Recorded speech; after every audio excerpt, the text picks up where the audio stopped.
Namaste everyone. This is M. Srinivasu, English faculty from DAV High School, Article Township. I heartily welcome you all for the further reading comprehension interaction from the Unit 1 of Class 9 English with a reading with the title called The Snake and the Mirror. At first, I would like to read the lines before we get into the explanation part of it. I did not know anything for some time. What sex was the snake? Was it male or female? I will never know. For the snake unwound itself from my arm and slowly slithered into my lap. From there it crept onto the table and moved towards the mirror. Perhaps it wanted to enjoy its reflection at closer quarters. I was no mere image cut in granite. I was suddenly a man of flesh and blood. Still holding my breath, I got up from the chair. I quietly went out through the door into the veranda. From there I leapt into the yard and ran for all I was worth. Let us have a recapitulation before we get into this first line of the today reading comprehension. Earlier we have been talking about the snake was turning its head, looking at its reflection on the mirror, and the author had some thoughts about it. He has been thinking, why does it wanted to look into the mirror? Or is it going to have any eyeshadow or mascara? Or it wanted to keep any vermilion spot on its forehead? Or if it is a male, is it going to grow a thin mustache? What is it? He has been thinking about. At that particular point of time, the snake was still on his shoulder. So he had no movement. He was just thinking about it. From there, he just moved on. I did not know anything for certain. What sex was the snake? Was it male or female? So whenever he was thinking about the snake, looking at its reflection, and he had some ideas whether it is going to have a mascara, eyelashes, or maybe like a vermilion spot, or it is going to have any growing mustache or something. At that particular point of time, he was sure that he doesn't know, he has no idea about the sex of the snake. Whether it is male, it has different aspects. If it is a female, it has different aspects or purposes to look into the mirror. So that is why he was also mentioned about its sex very clearly. What sex was the snake? Was it male or female? He doesn't know. He doesn't know about what is the sex of the snake. As earlier also we discussed, we have no guts to go to the snake and then ask, excuse me madam, are you male or female, or excuse me sir, are you male or, we cannot ask. Or we never dare enough to look at the tail edge to decide its sex. So however, he was in a dilemma that he was not confirmed whether it is male or female. Further, I will never know. For the snake unwound itself from my arm and slowly slithered into my lap. So now what is this line we come to know? I will never know. Maybe he has not seen that time, and moreover in the future also he may not confirm that what sex was the snake, because we don't know as human beings. Looking at their appearance, we cannot decide this snake is male, this snake is female. Only experts may tell looking at their complete body. By looking at their appearance, we cannot generally assume it, as according to my knowledge. Really. So this is what he also thought. We may not decide it. Further, what else? The snake unwound itself. Wound, unwound. Earlier we have been talking about the snake was coiled around his left arm and it was crushing. And he was felt that all the energy from the arm is draining. But it did not harm him much. Neither bite him nor crushed his arm. Nothing. It unwound itself from my arm and slowly slithered into my lap. Now what else? As soon as it turned its head and started looking into the mirror, and he thought for some time, and then it unwound, either it did not beat nor it crushed his arm, and it slowly leaving the coiling it. So it became uncoiled and started moving down the body, and as he was sitting on the chair, and it came into the laps, you can say on the chest, you can just imagine it, and landed down on his thighs. You can say in the thighs, he mentioned into my lap. That means almost it was in the middle, almost both the thighs middle. It wanted to move and get onto the chair, so onto the table. So that is what this is. So it slowly left the shoulder and then crept on his body and landed on his thighs, and then it wanted to move onto the table. Now this one. From there, it crept onto the table. Now what else? When it come on into the middle, both the thighs, then, and after that, it crept onto the table. Crept. You know very well.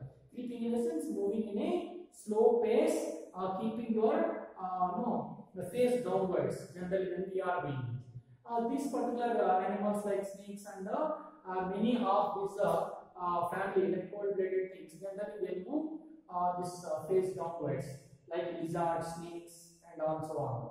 So this is also this comes under reptiles category. They do like that. So it slowly crept onto the table. I think you know the setting, and the large mirror at the table. So he was sitting at the table on the chair. So it completely left the table and the doctor, and he completely landed on the table and moving towards the mirror. So that is what now the situation is. Now onto the table, it is clear, and moved towards the mirror. So after landing onto the table, what is now doing? It is kept moving on towards the mirror to watch itself more closely, and it wanted to admire its appearance more closer contrast. Maybe that is one the point. So the snake moved onto the table and moved close to the mirror. Now perhaps its meaning, right? It wanted to enjoy its reflection at closer contrast. Sometimes you see, whenever you are looking at something in the long distance, that doesn't give us much enjoyment or happiness.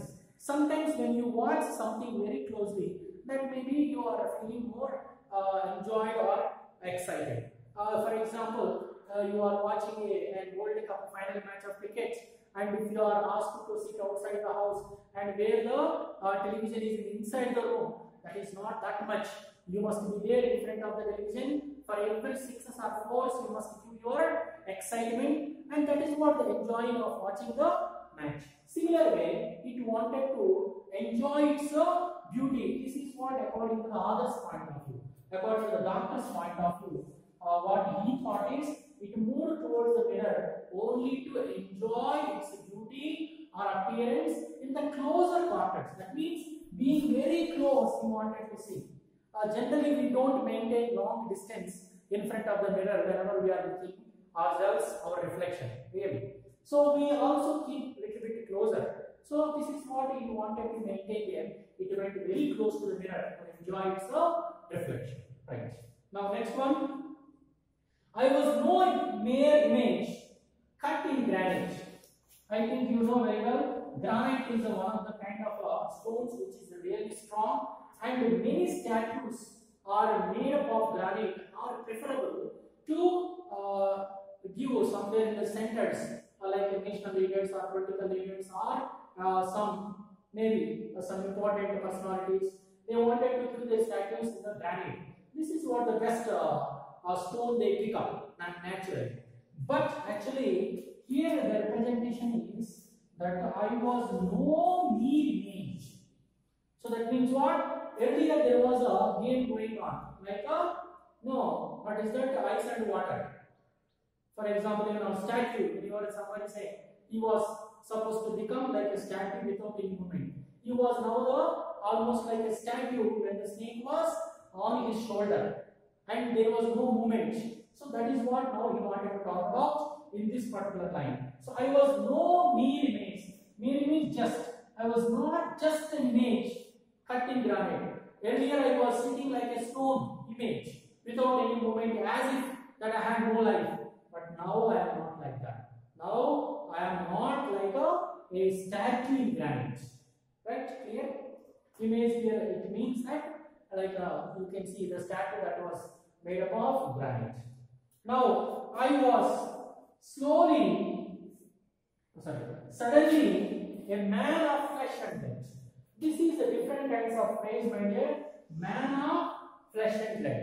Nothing but called a normal human being. Normal human being representation is a man of flesh and blood. Like a person, every one of us will have a flesh and blood in our body. So it's nothing but called when you represent a man of flesh and blood, that means you are in a senses. You can think, you can walk, you can talk, you have some capability of your thinking. That is what representation of the phrase, nothing but called a man of flesh and blood. Earlier he sat like a stone, like a stone that was in a granite. But now he suddenly made himself that he is a human being. That means human beings are, other than statue, anything can move. Now he said himself that he is a human being. Because flesh and blood, nothing but called representation of life, you can say in general. So flesh and blood generally representing about any living organism in life. So he was now became almost alert like a human being and looking at the snake, right? So this is now, he was not sitting like a stone image. Now he suddenly became more alert to escape and to save his life. Now this is. Still holding my breath, I got up from the chair. Now what did he do? Still holding his breath, nothing but he did not get that, no danger. He did not say like that. He was still holding his breath. Maybe your harsh exhale, maybe you can say inhale and exhale may even disturb the snake and it may also give a bite. So he was holding his breath still and then he got up. I think you know very well. Get up, got up. Get up is present tense, got up is past tense, you can say. See, got up from the chair. He sat earlier, he resumed on the chair. But now he got up from the chair. That means he got up and started to move. Now I quietly went out through the door. Now I think you know very well. And the door was kept open in the opening reading comprehensions we have seen. So the door was kept open. He was also went out there to walk for a while. But there was no air, so he came into and he opened the called Materia Medica. That was earlier information. So the door was kept open. So he went out and through the door outside the house. And when he went outside the house through the door, what he can be, he will be reaching the veranda without image. So he will be reaching the veranda. So he just got up from the chair and he walked slowly and quietly and he crossed the door and he reached the veranda. Right? After the veranda, he could able to see that there was a yard, a green grass patcher. Maybe you can see the garden like a thing. It was an outhouse, so generally naturally there will be grass, plants and also on. So it was an ad. So green, you can say it's a greenery area outside his house, where the grass and other things are there. It is away from the main building, it is a outhouse, right? So there he left, leap, left. So nothing but called jump into. Whenever you are facing a danger, a hungry hound is running after you. For example, a mad dog is running after you. How fast that you run to save your life.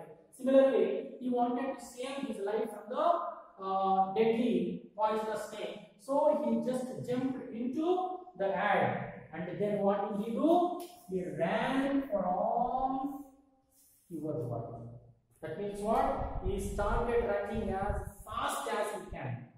The best of his knowledge, best of his energy, and every drop of his body energy was used there to run and to save his life. He ran and ran for his life till he was reached some safe place. So here what else? The snake slowly left his body and landed on the table and went close to the mirror to admire its handsomeness or beauty. That is the point of time where the author got up and came out of the room through the door and reached veranda, and from there he moved on to the ad and ran for his life. Right. Now just check out what today we have seen. In the first paragraph we have observed the movement of the snake, and he was also taught what was the sex of the snake, male or female. Of course he might not know. He said that he will not know also. Further, without any harming, this doctor, it left on, crept on the table and moved towards the mirror. And from there, and the author thought that it wanted to enjoy its the appearance in closer quarters. Next quarters, he was become almost a man, and he started trying to escape from there. So he got up and then went close slowly towards the door, and he crossed the door and reached the veranda, and from there was an ad in front of his house. He started running in the particular and to reach some safe place. So this is what today, my dear friends, and you please read these lines more thoroughly and practice your handwriting, cursive handwriting also, and we'll meet in the next session with the upcoming lines. Thank you very much, children. We'll meet in the upcoming lines. Thank you.